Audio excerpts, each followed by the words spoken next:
Bitmiyor. Portaldan durmadan çıkıyor.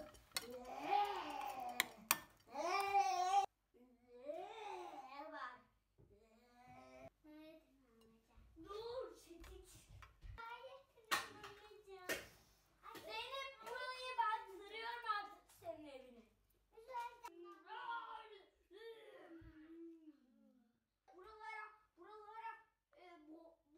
Buralar artık ateşte patlıyor. Zeynep yiyecekleri çabuk al.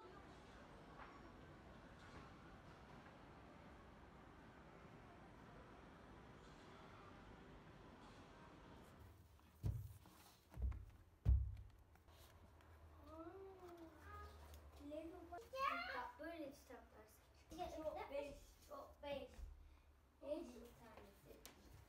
İşte ahır terk edilmiş, tahıl ambarı boş duruyordu. Kış iyice yaklaşmıştı. Küçük tarla fareleri de mısır, fındık, buğday ve saman toplamaya başladılar.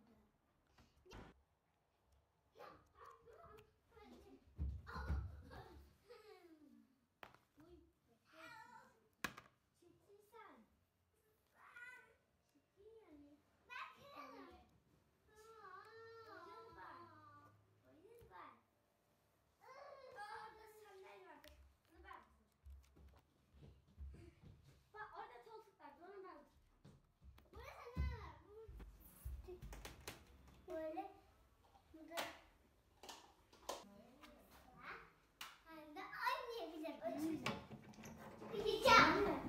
Hadi kay. çok zor mu? 1, 2. Hadi gel. Kayabilirsin, ben buradayım, hadi.